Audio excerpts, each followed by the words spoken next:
affaire bi metti ma j'étais obligé génn pour doxantu xool ne daal nañu yàlla jéggal baal ñu suñuy bàkkaar ñu xool si suñu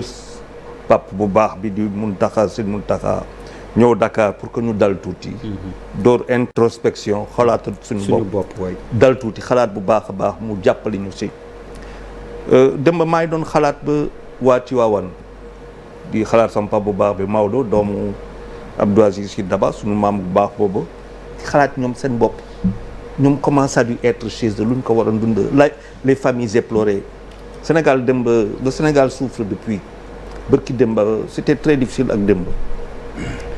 gis nga der wax dëgg yàlla bu ñu xoolee lu ñu dugal ci biir wàllu santé nga xamante ne président du ma ko may dara mais lu ñu dugal ci wàllu santé lu am maanaa la 2014 déjà 31 décembre mu ngi doon ne pour que ñu mun a doxal dëkk bi fokk peuple bi nekk en bonne santé c'était le 31 décembre budget yi ñuy xool budget yi di dem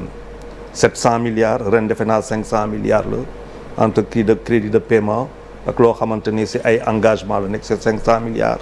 bu ñu xoolee l'année qui précède c'est autant 2020 700 milliards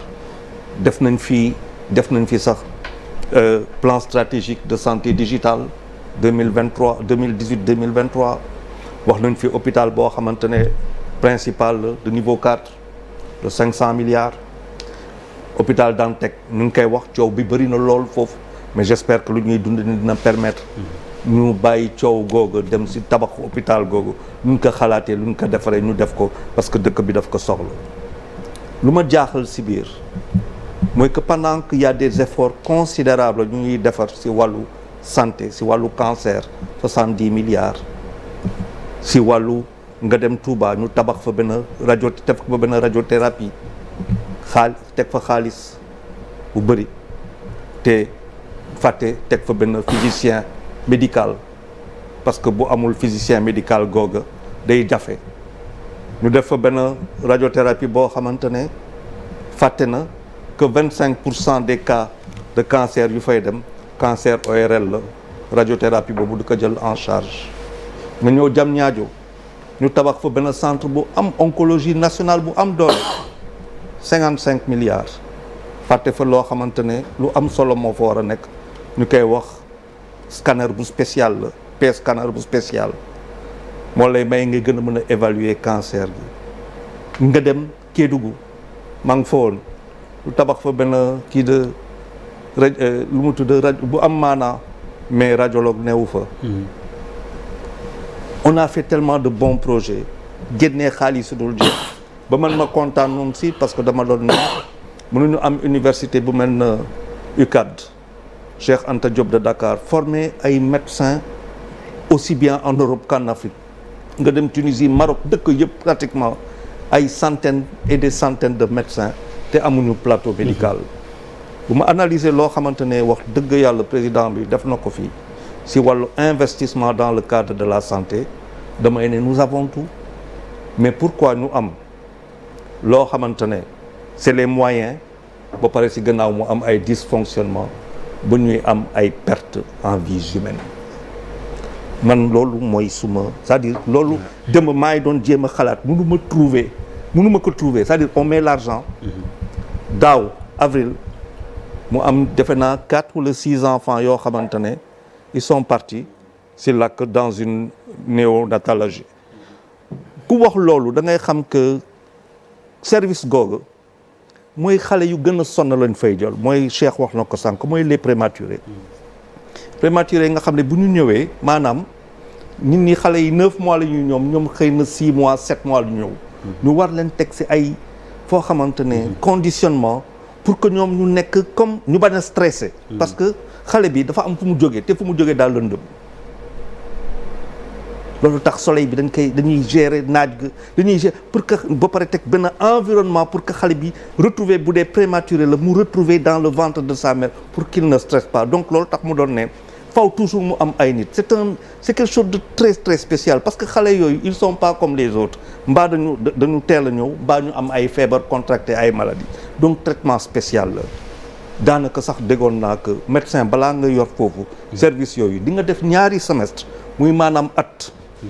yooyu yokk jàng de stage ñu lay téye foofu ñu jox la benn diplôme spécialisé si néonatologie infirmier itam yu demee noonu mais ingénieur bi dafa am loo xamante ne wax na ko fii lu am solo mooy que boo demee ba di teg yenn investissement yu toll noonu da ngay xool li si biir lan moo ci ne est-ce que amul malfaçon dans la construction est-ce que amul surfacturation dans nos constructions et je suis d'accord avec Cheikh avant ngay téye di dóor j'aime bien cette retenue nga xamante ne ñu téye enquête am ñu war a nag enquêter ñu war a enquêter parce que der dem ba maa ngi dégg le procureur de la République que je salue Abdoulaye Ba on lui a pas fait de cadeau maa ngi koy dégg muy wax prise de parole en public à la rajo Sénégal yëpp di ko dégg bu dee yaa ngi koy déglu si rajo yi ñu jox ko pour mu wax mais wax boobu doon loolu lu dul ñaari information mooy jàpp nañ si nit di si nit jàpp ñu leen ñu ngi leen di entendre jàpp ñu leen ñu ngi leen di déglu ce sont pas des coupables ñu leen di déglu affaire bi day leer ils bénéficient de la présomption d'innocence di wax di jox ay information mais boo demee ba di insister sur le ministre moo woote nit ñi mais kooku amul sax ñu xaar pour woote dañuy wax ak nit ñi ba dem dîner la justice sera implacable la justice n'a pas à être implacable elle fait son travail si yoon gis nga der loolu tax ma ne nañ dellu si ak suñu xel nañ dellu si wàcc suñu bopp def suñu liggéey der pourquoi ma ragal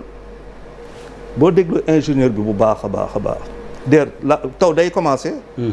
foudre day wàcc du dëgg Kébé monsieur Kébé donc surtension day am mun na am n'est-ce pas bu amee quelle est la préparation que nous avons par rapport à ça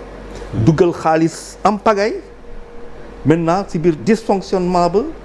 ça ne va pas si biir loo xamante ni court-circuit lu ñu koy wax Sénégal dafa bëri lool parce que man pour man dama jàppoon court-circuit marché court-circuit fépp fu informel daal wala nga dem woo benn tâcheron nga ñëw teg ak yu demee noonu maintenant ban étude lañ def si biir cahier de charge pour achat de ces machines yu am maanaa lan leen dugal si biir cahier de charge ba nga xamante ne képp koo xamante ne da ngay liggéey si foofu faw ñu former la à courte moyenne et longue durée pour que yow nga bañ a kam mooy lu mu wax sànq nga bañ a paniquer bu dee tot wala kii am na est-ce que am na benn sirène boo xamante ne détecteur d'incendie est-ce que la boo xamante ne bu incendie am rek da koy gis fu ne mu déclenché wu est-ce que lu ñuy recevoir par rapport ak suñuy température matériaux yu ñuy loolu yëpp dafa doon ay réflexion yoo xamante ne à mon sens foog ñu kii ko il est on parle de radiothérapie un peu partout mais est-ce que formé nañu ay radiologue est-ce que formé nañu est-ce que am nañu quel est le projet DER de nos ressources humaines par rapport aux investissements yu am maanaa yu ñuy def quel est ce rapport-là quel est Cheikh yoo xamul ça veut dire man damay toog di xool. c'est la bonne question. quel est waaw. c'est la bonne question. oui quel est ce c'est-à-dire DER dama toog c'est-à-dire may toog quoi ba dee damay gént quoi parce que il y a véritablement une ambition de faire du Sénégal un plateau médical haut de gamme. wax dëgg yàlla. mais DER une radiologie moderne. complexe xam nga ñaata lay jar. ñaata milliards. 5 milliards tu fais de la chirurgie robotisée. tu fais de la neuronavigation. xool bopp gars yi. da ngay def 5 milliards DER. tu fais un bloc opératoire moderne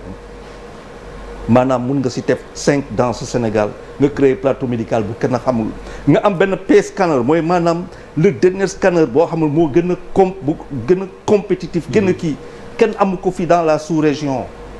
DER. nga fexe ba indi ko fi. ça veut dire il y a véritablement man loolu laa gis une grande ambition de faire du Sénégal un plateau. Des investissements sont énormes.